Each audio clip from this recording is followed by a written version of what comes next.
طه ما أنزلنا عليك القرآن لتشقى إلا تذكرة لمن يخشى تنزيلا ممن خلق الأرض والسماوات العلى الرحمن على العرش استوى له ما في السماوات وما في الأرض وما بينهما وما تحت الثرى وإن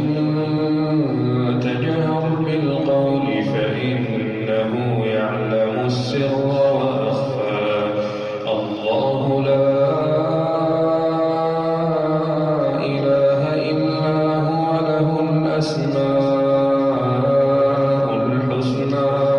وهل أتاك حديث موسى إذ رأى نارا فقال لأهلهم كثوا إني آنست نارا لعلي آتيكم منها بقبس أو أجد على النار هدى فلما أتاها نودي يا موسى إني أنا ربك فاخلع نعليك إنك بالواد المقدس طوى وأنا اخترتك فاستمع لما يوحى إنني أنا الله لا إله إلا أنا فاعبدني وأقم الصلاة لذكري إن الساعة آتية أكاد أخفيها لتجزى كل نفس بما تسعى فلا يصدنك عنها من لا يؤمن بها واتبع هواه فتردى وما تلك بيمينك يا موسى قال هي عصاي أتوكأ عليها وأهش بها على غنمي ولي فيها مآرب أخرى قال ألقها يا موسى فألقاها فإذا هي حية تسعى قال خذها ولا تخف سنعيدها سيرتها الأولى واضمم يدك إلى جناحك تخرج بيضاء من غير سوء آية أخرى لنريك من آياتنا الكبرى اذهب إلى فرعون إنه طغى قال رب اشرح لي صدري ويسر لي أمري واحلل عقدة من لساني يفقهوا قولي واجعل لي وزيرا من أهلي هارون أخي اشدد به أزري وأشركه في أمري كي نسبحك كثيرا ونذكرك كثيرا إنك كنت بنا بصيرا قال قد أوتيت سؤلك يا موسى ولقد مننا عليك مرة أخرى إذ أوحينا إلى أمك ما يوحى أن اقذفيه في التابوت فاقذفيه في اليم فليلقي اليم بالساحل يأخذه عدو لي وعدو له وألقيت عليك محبة مني ولتصنع على عيني تمشي أختك فتقول هل أدلكم على من يكفله فرجعناك إلى أمك كي تقر عينها ولا تحزن وقتلت نفسا فنجيناك من الغم وفتناك فتونا فلبثت سنين في أهل مدين ثم جئت على قدري يا موسى واصطنعتك لنفسي اذهب أنت وأخوك بآياتي ولا تنيا في ذكري اذهبا إلى فرعون إنه طغى فقولا له قولا لينا لعله يتذكر أو يخشى قالا ربنا إننا نخاف أن يفرط علينا أو أن يطغى قال لا تخافا إنني معكما أسمع وأرى قال لا تخافا إنني معكما أسمع وأرى فأتياه فقولا إنا رسولا ربك فأرسل معنا بني إسرائيل ولا تعذبهم قد جئناك بآية من ربك والسلام على من اتبع الهدى إنا قد أوحي إلينا أن العذاب على من كذب وتولى قال فمن ربكما يا موسى قال ربنا الذي أعطى كل شيء خلقه ثم هدى قال فما بال القرون الأولى قال علمها عند ربي في كتاب لا يضل ربي ولا ينسى الذي جعل لكم الأرض مهدا وسلك لكم فيها سبلا وأنزل من السماء ماء فأخرجنا به أزواجا من نبات شتى كلوا وارعوا أنعامكم إن في ذلك لآيات لأولي النهى منها خلقناكم وفيها نعيدكم ومنها نخرجكم تارة أخرى ولقد أريناه آياتنا كلها فكذب وأبى قال أجئتنا لتخرجنا من أرضنا بسحرك يا موسى فلنأتينك بسحر مثله فاجعل بيننا وبينك موعدا لا نخلفه نحن ولا أنت مكانا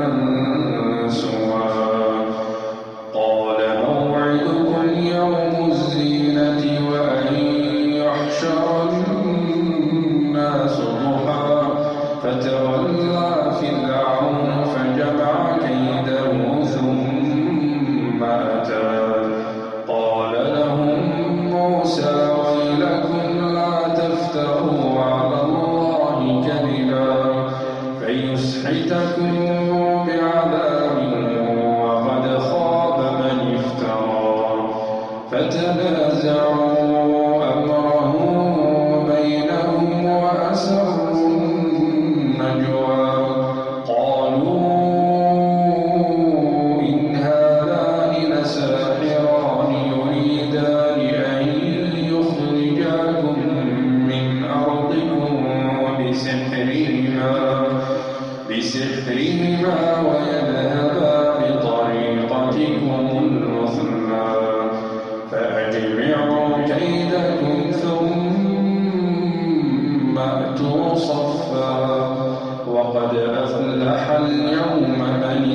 الأعلى.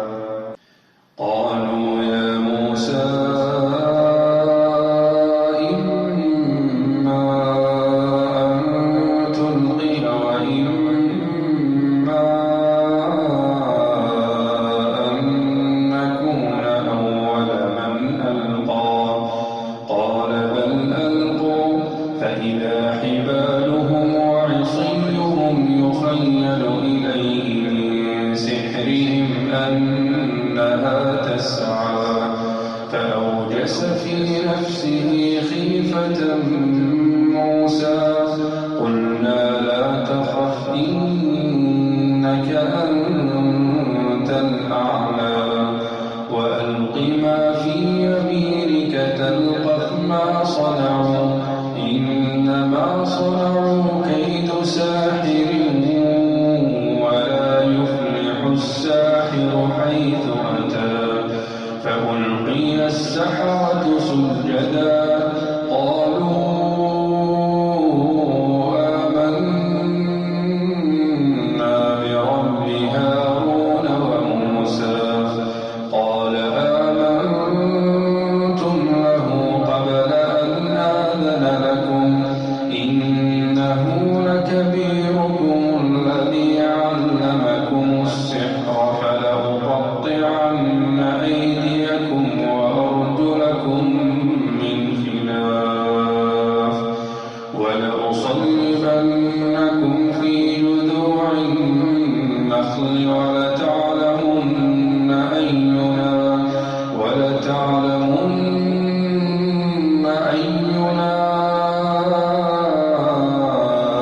أشد عذابا وأبقى.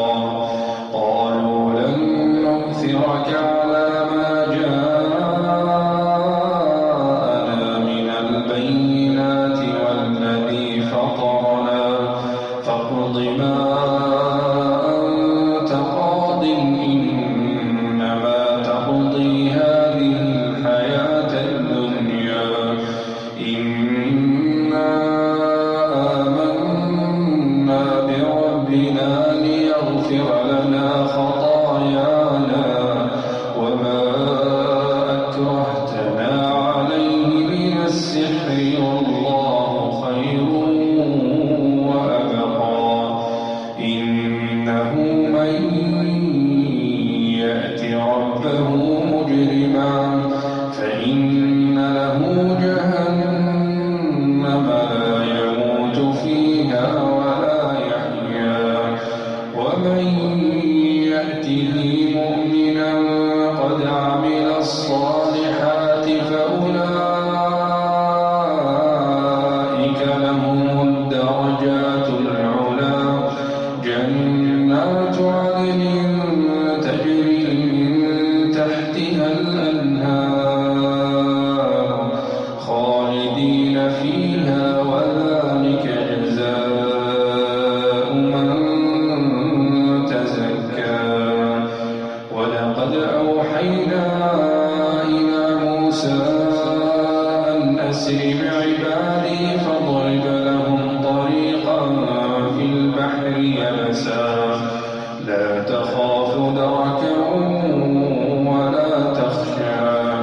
فأتبعهم فرعون بجنوده فغشيهم من اليم ما غشيهم وأضل فرعون قومه وما هدى. يا بني إسرائيل قد أنجيناكم من عدوكم وواعدناكم جانب الطور الأيمن ونزلنا عليكم المن والسلوى. كلوا من طيبات ما رزقناكم ولا تطغوا فيه فيحل عليكم غضبي ومن يحلل عليه غضبي فقد هوى. وإني لغفار لمن تاب وآمن وعمل صالحا ثم اهتدى.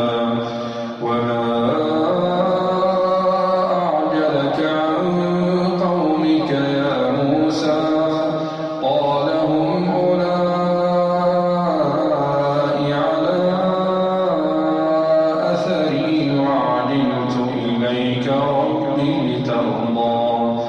قال فإنا قد فتنا قومك من بعدك وأضلهم السامري فرجع موسى إلى قومه غضبان أسفا قال يا قوم ألم يعدكم ربكم وعدا حسنا أفطال عليكم العهد أم أردتم أن يحل عليكم غضب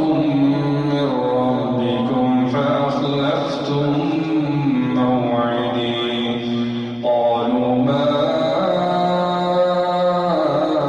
أخلفنا موعدك بملكنا ولكننا حملنا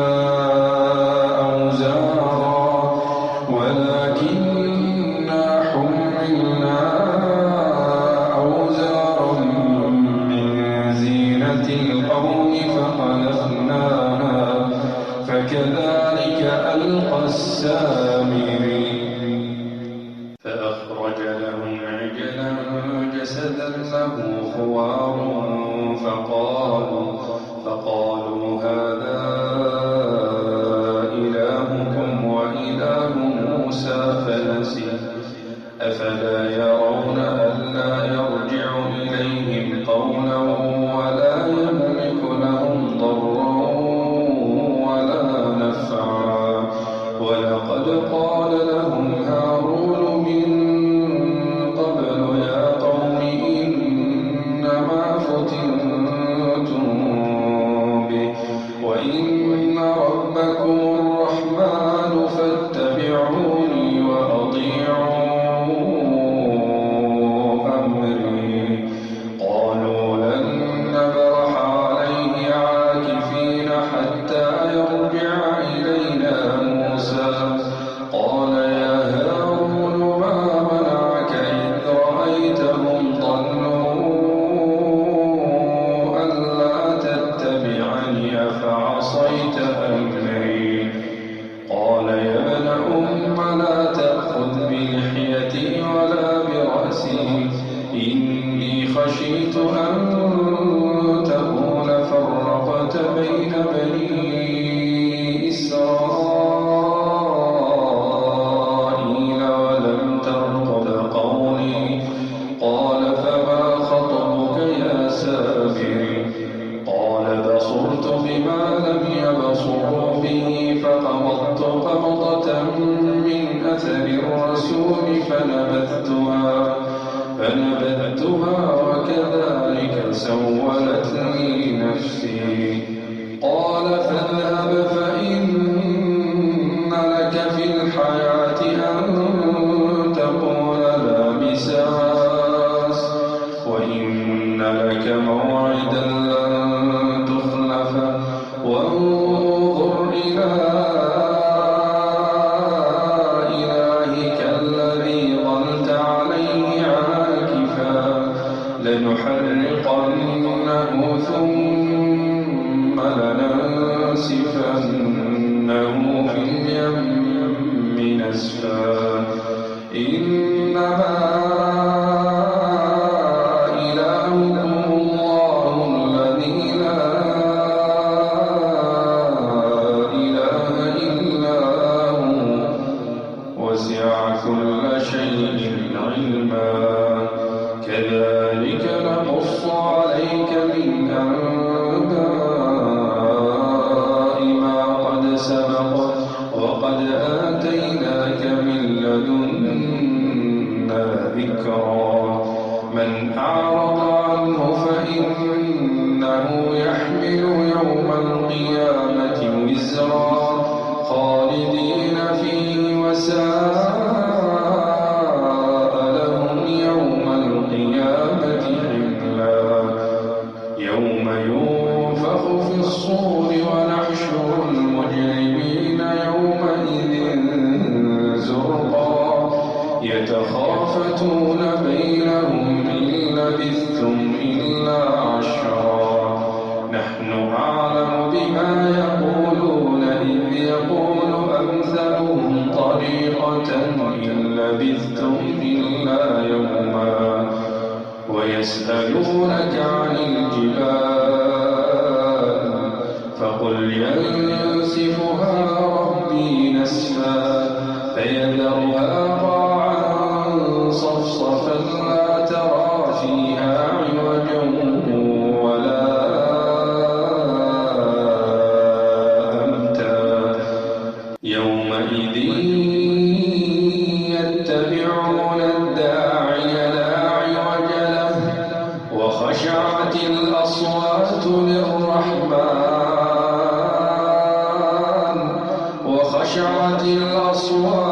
للرحمن فلا تسمع إلا همسا يومئذ لا تنفع الشفاعة إلا من أذن له الرحمن ورضي له قولا يعلم ما بين أيديهم وما خلفهم ولا يحيطون به علما وعنت الوجوه للحي القيوم وقد خاب من حمل ظلما ومن يعمل من الصالحات وهو مؤمن فلا يخاف ظلما ولا هضما وكذلك أنزلناه قرآنا عربيا وصرفنا فيه من الوعيد لعلهم يتقون أو يحدث لهم ذكرا فتعالى الله الملك الحق ولا تعجل بالقرآن من قبل أن يقضى إليك وحيه وقل رب زدني علما ولقد عهدنا إلى آدم من قبل فنسي ولم نجد له عزما وإذ قلنا للملائكة اسجدوا لآدم فسجدوا إلا إبليس أبى فقلنا يا آدم إن هذا عدو لك ولزوجك فلا يخرجنكما من الجنة فتشقى إن لك ألا تجوع فيها ولا تعرى وأنك لا تظمأ فيها ولا تضحى فوسوس إليه الشيطان قال يا آدم هل أدلك على شجرة الخلد وملك لا يبلى فأكلا منها فبدت لهما سوآتهما وطفقا يخصفان عليهما من ورق الجنة وعصى آدم ربه فغوى ثم اجتباه ربه فتاب عليه وهدى قال اهبطا منها جميعا بعضكم لبعض عدو فإما يأتينكم مني هدى فمن اتبع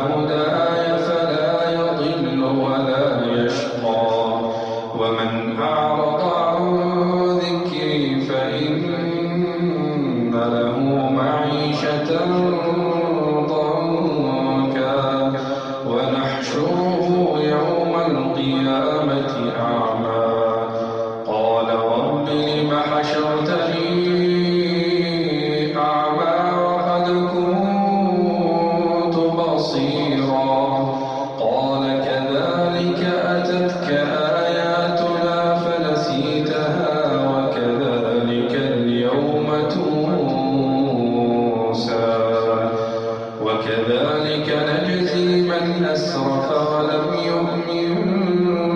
بآيات ربه ولعذاب الآخرة أشد وأبقى أفلم يهد لهم كم أهلكنا قبلهم من القرون يمشون في مساكنهم إن في ذلك لآيات لأولي النهى ولولا كلمة